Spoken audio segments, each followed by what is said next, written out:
Today, let's talk about what went down in the final hours of Princess Diana's life on Saturday, 30th of August. In 1997, Diana hopped off Sardinia and flew into Paris on a private jet, joining her then-boyfriend Dodi Al-Fayed.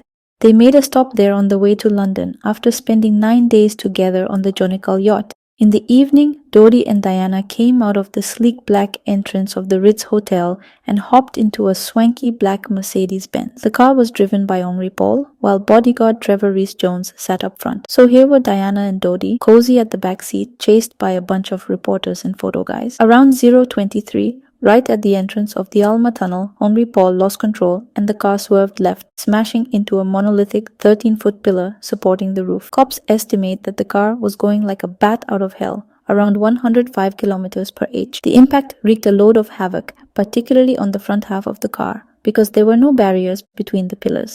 This nasty crash happened in the Alma underpass, located on the banks that have supportive columns. Photogs who were trailing behind arrived at the scene and started snapping photos. Diana, badly injured and in pain, has been reported to have repeatedly said, "Oh my God, stop the photographers, let me rest."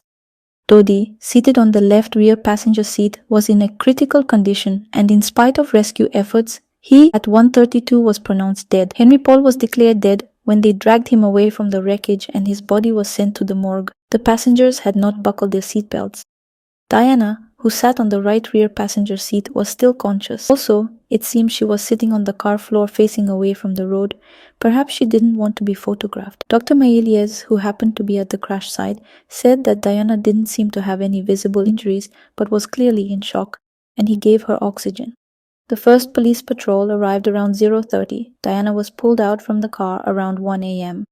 After this, she had a cardiac arrest, but they managed to revive her. Diana was finally inside an ambulance at around 1:18 a.m., which rolled out of the crash site at 1:40 a.m. and reached the hospital at 2:06 a.m. The internal injuries were pretty severe. Her heart had been displaced to the right side. Despite attempts to save Princess Diana, her heart stopped that morning, and the loss of Princess Diana was mourned deeply, not just in the UK but all around the world.